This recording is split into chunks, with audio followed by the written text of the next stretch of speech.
everybody to our program today. I'm Jane, one of the arthritis educators, and today our program is about tools and tips for managing arthritis pain.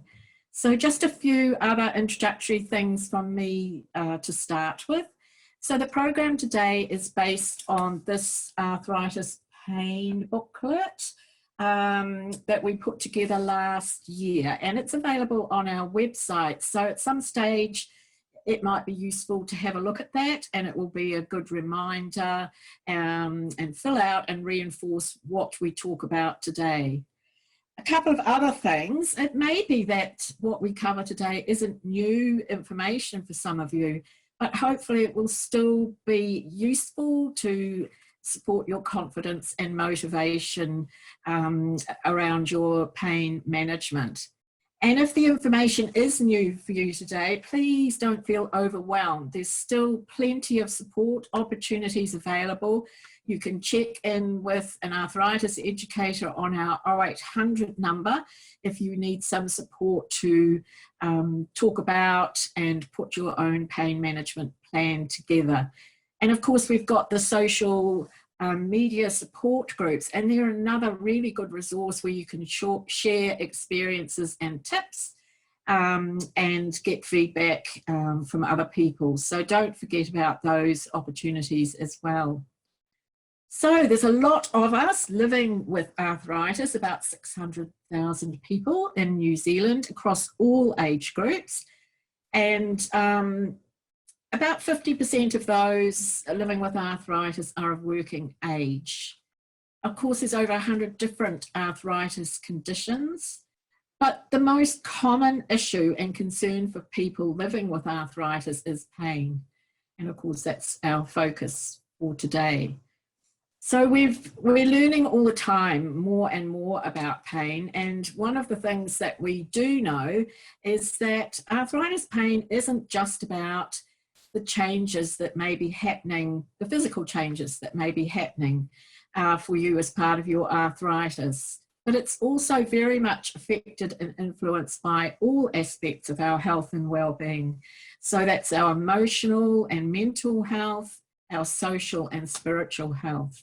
So we'll be, the tools and tips that we touch on today will aim to give you some ideas and reinforce your own pain management plan around all those different aspects of health and well-being.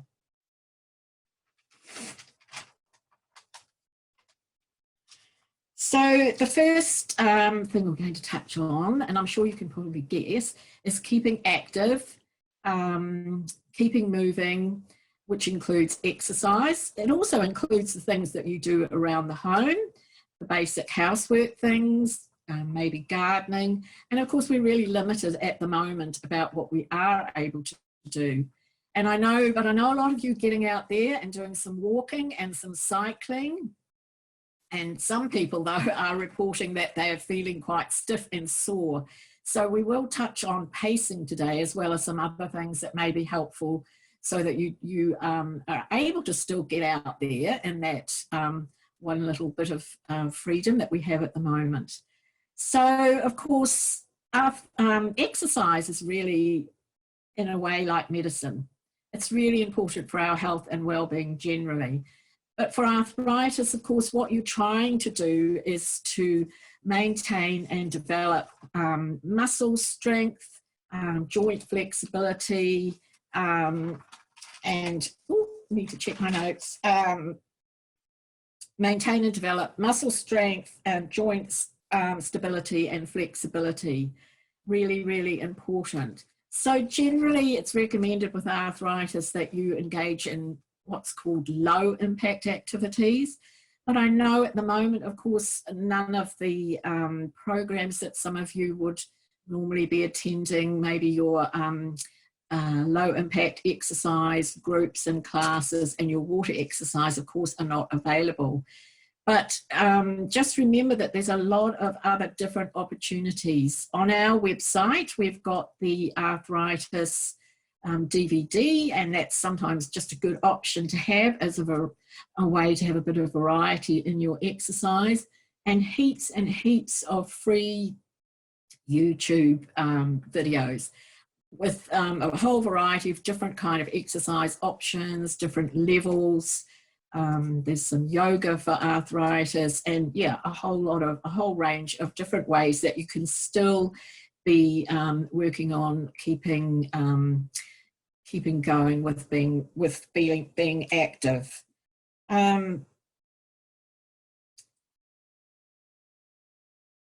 Sometimes when I mentioned that some people indicated that they were feeling quite sore because they're possibly walking or cycling more than they usually do, another way to cope with that, and it's really important, isn't it, at the moment, to just get outside.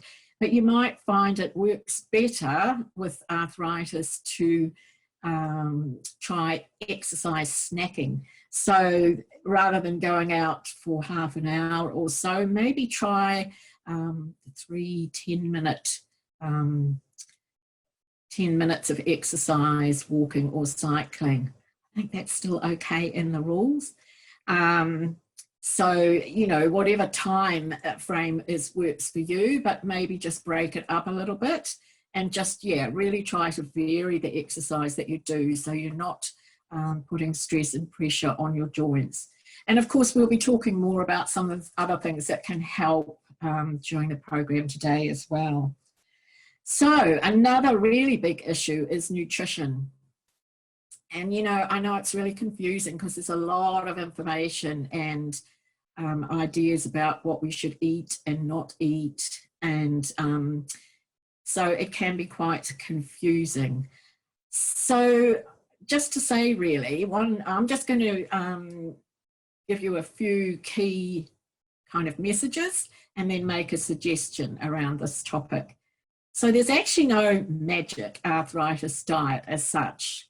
It's just really important to aim to be mainly regularly eating whole foods that are going to support your energy levels and your mood, and in turn that will also help with pain management. Some people with inflammatory forms of arthritis do find it useful to cut out or reduce some foods, some food groups, but it's a very individual thing, and it's really important that you aim to keep that balance of a healthy nutrition as well. So remember also though, hydration is really important. Keep that water bottle to hand.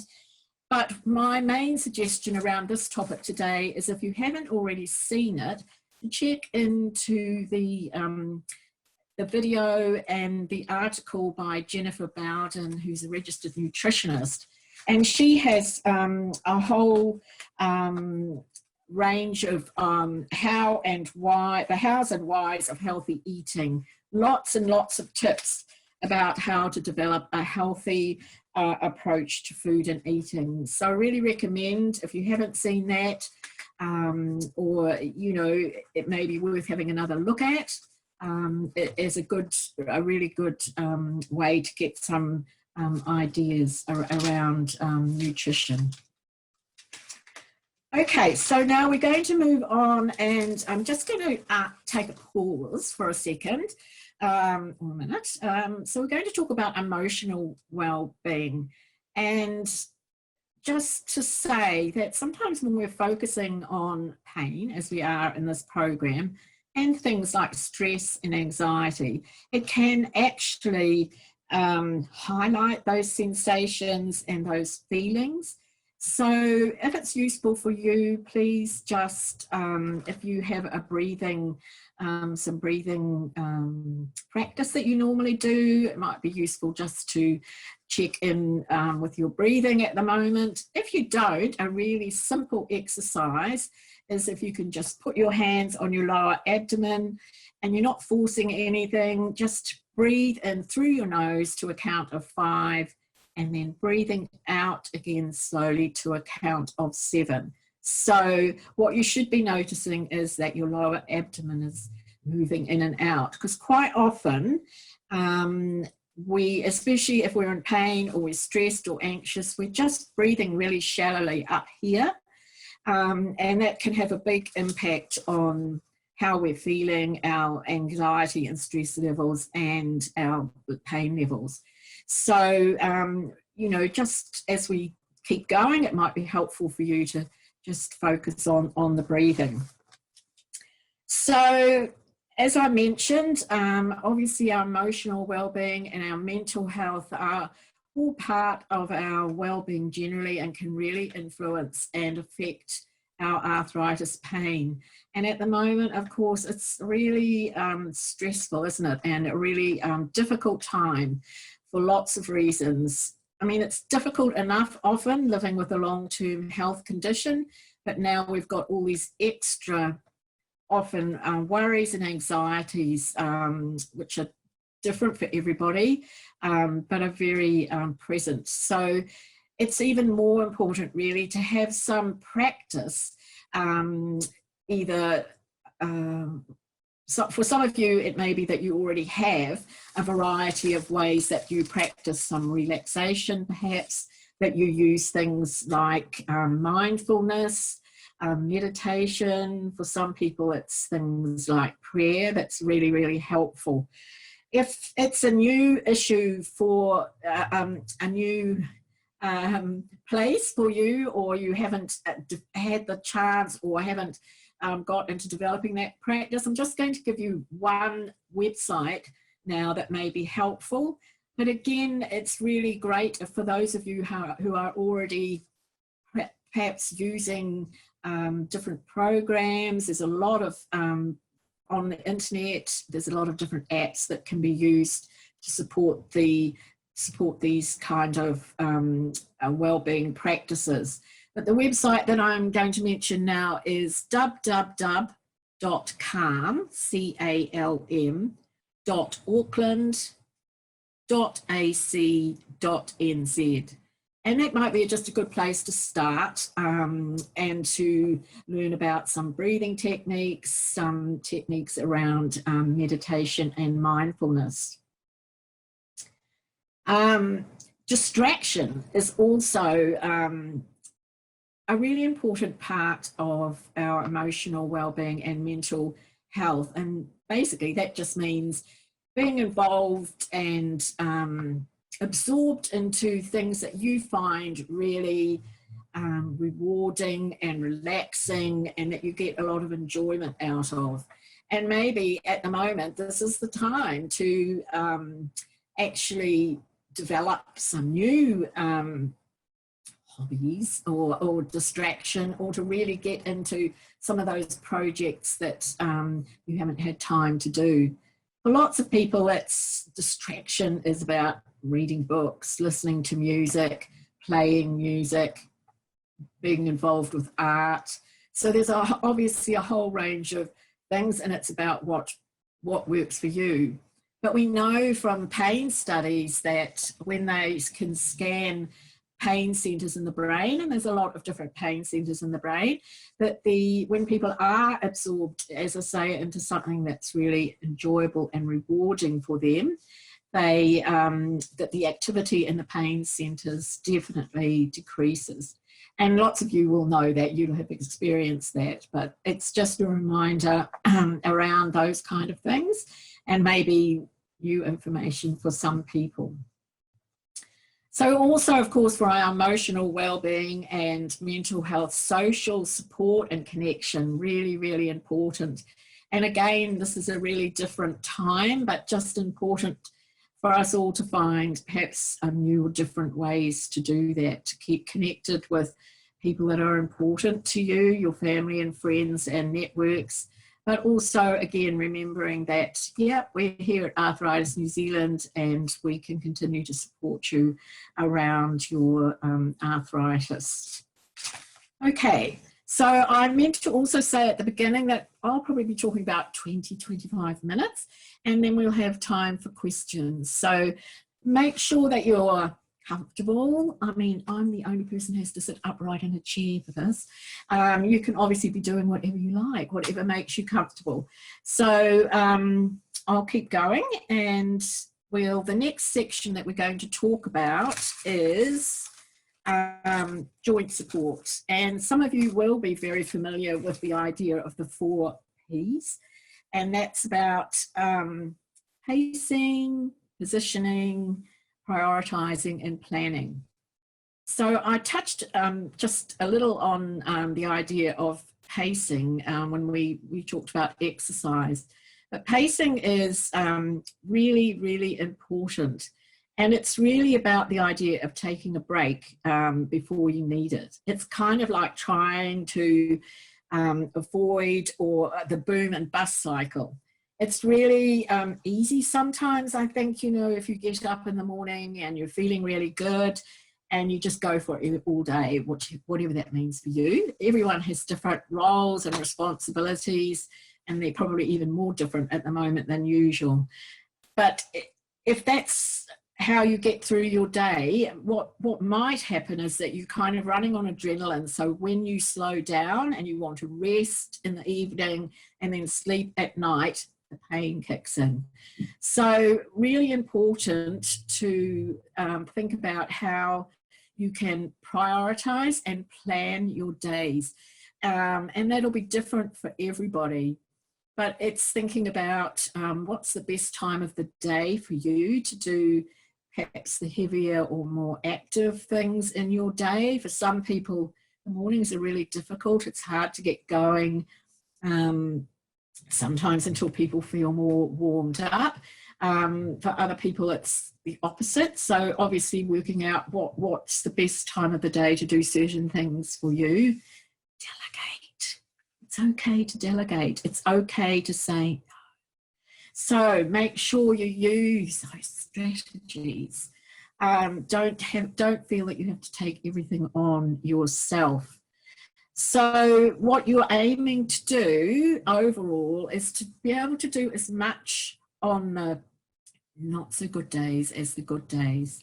Because if you do get into that boom and bust cycle, it can be really soul destroying, and you start, people often start making can't do lists and feeling like there's a lot of things they have to cut out. And so it's for some people, it's just something they naturally develop. Other people, it's really hard to manage the pacing thing, but it can be a really useful pain management strategy. The important thing about also the prioritizing and the planning is, I was talking about a few minutes ago, the idea of distraction. Really important to make sure you still have energy and time in your day to do those enjoyable activities. Don't have those as maybe negotiable. They should be a non-negotiable part of your day at the best of times, not just at the moment. So it's really important to keep that in mind. When we talk about positioning, that's really about stabilizing your joints as much as possible.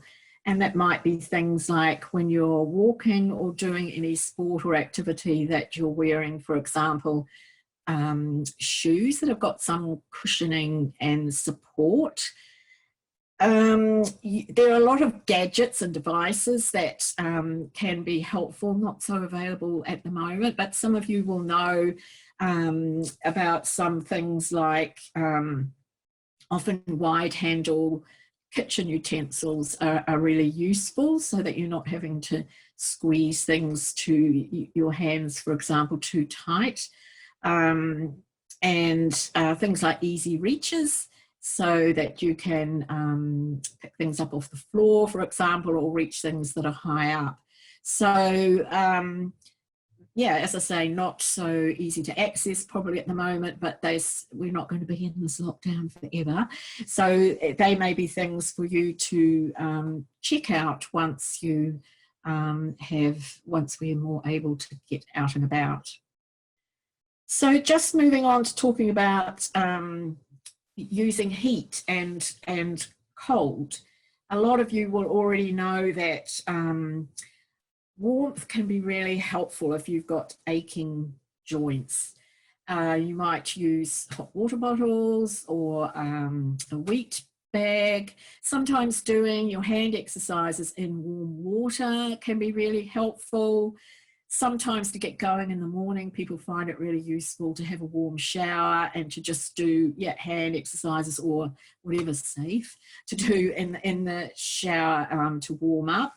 The colder weather is coming, and for a lot of people, they do find that the colder weather is really difficult when they're living with arthritis. I mean, back in the day, our grandparents and great-grandparents used to think that cold weather caused arthritis, and of course it doesn't do that, but it actually does really highlight some people's symptoms, including pain. So using all those strategies about gloves, and sometimes with your knee, if your knee's sore, just wearing a knee support when you're out walking just can help you feel more confident, but also it's that added warmth can be really useful. If you've got a hot swollen joint, that's where cold can be really helpful. It kind of numbs the area and reduces the swelling. But whether you're using hot or cold, remember just to protect your skin. So wrap the hot or the cold pack in something so that it's not affecting your skin. Okay, so let's keep going and touch on medications. This is another really, really big area, isn't it? But I'm really just going to be talking about medications today from a self-management point of view. It's when you're living with arthritis, your doctors may talk to you and prescribe medications that may be part of your pain management, part of reducing your inflammation, and just obviously improving function both now and for the future. It's really important to understand your medicines, to ask questions.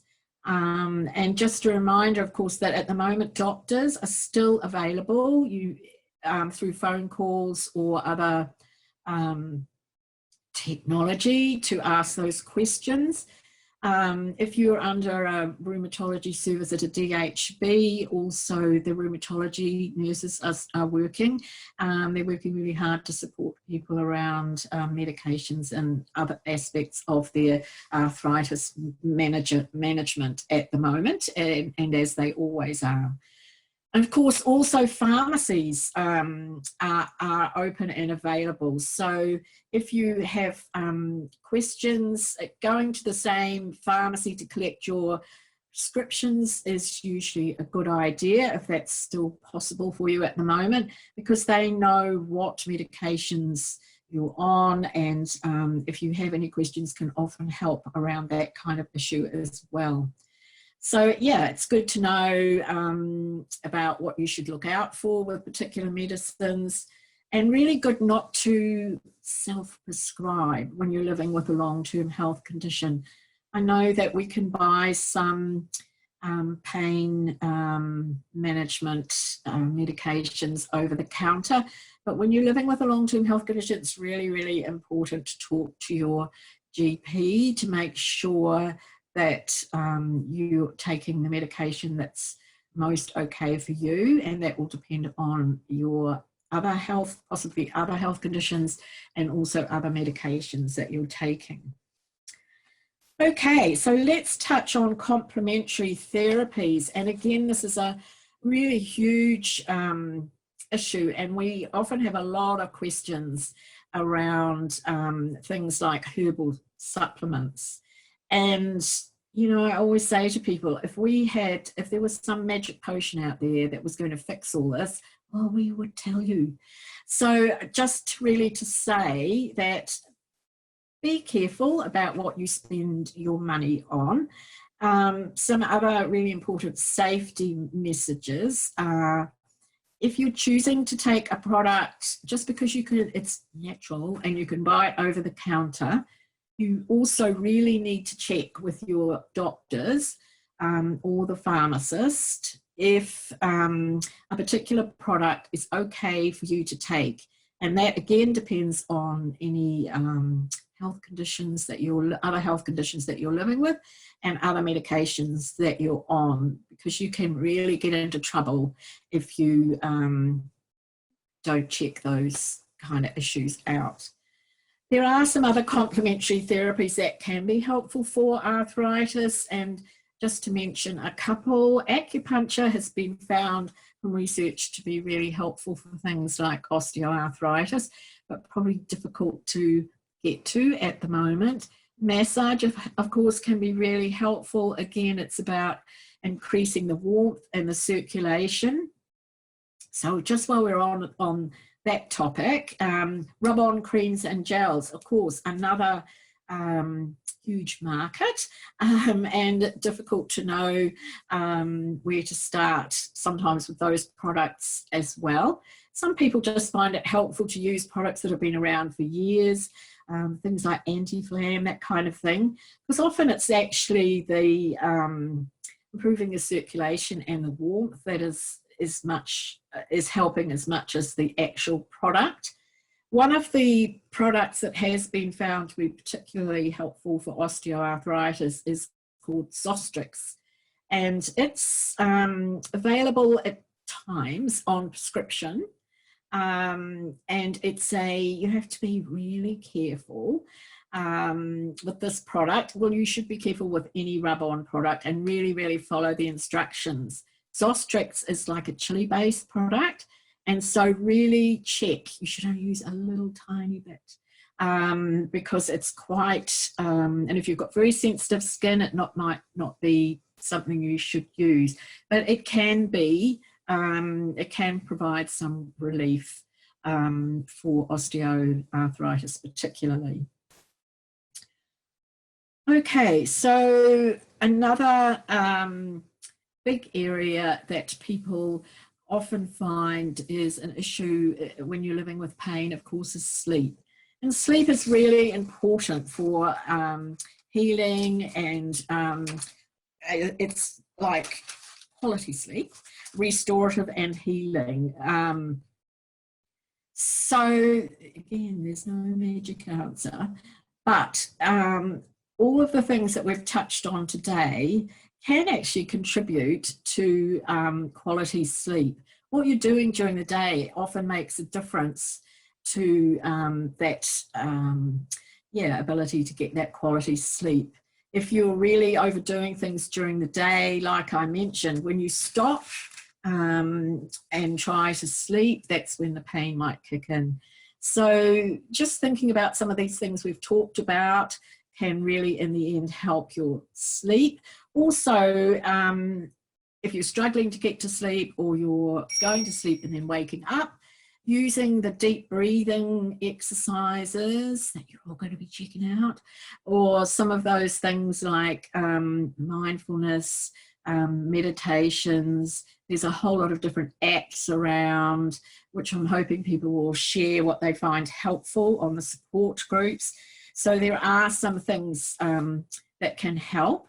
There's also those key messages around what's called sleep hygiene, which is kind of a weird expression really, isn't it? But it is, you know, some of those basic things like routines, not having, having similar going to bed and waking up times, which might be a bit all over the place for people at the moment. Trying to avoid caffeine and alcohol before going to bed. Try eating a lighter evening meal.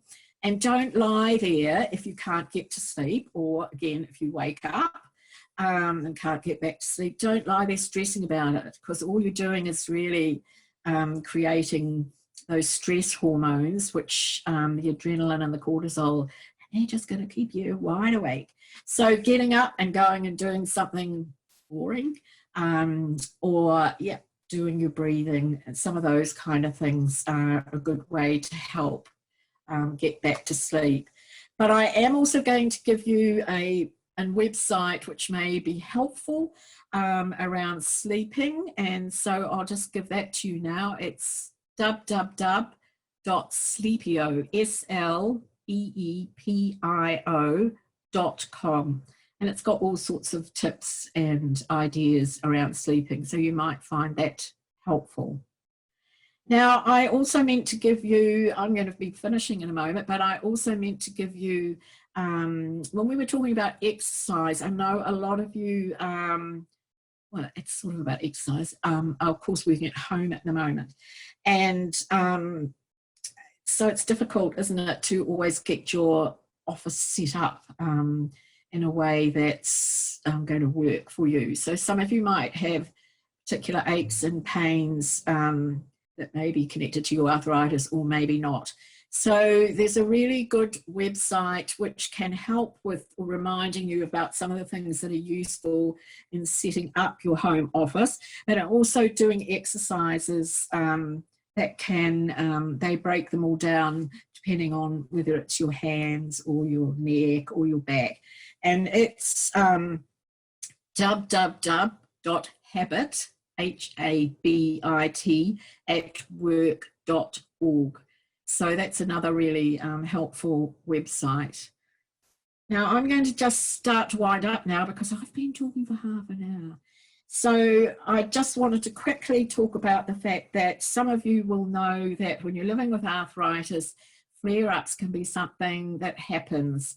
Sometimes we don't know why flare-ups happen. Sometimes it can be because of extra stress. And so, you know, this is a really, really important time to have a setback plan. It's a good idea to have, because sometimes when things are not going great, we don't make good decisions. So it can be really useful to have your flare-up or setback plan written down, stick it on the fridge to remind you and perhaps the people that you're living with about some of the things that you know will actually help to move you through that time when you're having a flare-up and back to better times. So I'm going to stop now, and I'm not sure, I think we're going to have some questions. I'm just waiting to see if anything pops up. It looks like there might be something there. Let me just check. From Christine. Oh.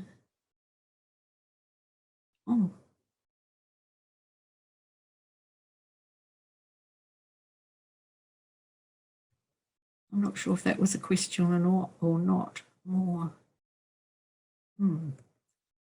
Oh, have we got them up here? Oh, okay. Oh, the website again. Okay. Yeah. So I think Joanne's written it up there. www.habit at work, HABIT at work.org.nz. Okay. So we'll just see, wait a couple of minutes to see if there's any more questions. But it may be that you think about questions later on, and that's okay, you know, to use those support opportunities I mentioned, the 0800 number, 0800 663 463. You can talk to one of our educators. And the support groups. Please use the support groups that we have on our social media. People find it really helpful to hear of other people's experiences and some of the ways that they manage some of these issues that are part of pain management.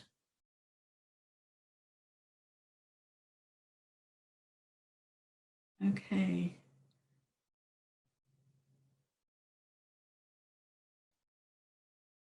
And I think I did say that this webinar is going to be recorded as well. So it will also be available on our website and social media. So you can always check back again and to reinforce what you've heard today. So I think we're going to finish now. I'm not sure, I don't think we've got any more questions at the moment. So take care, everybody, and keep in touch, keep connected, keep safe, and see you again. Okay, thanks. Bye.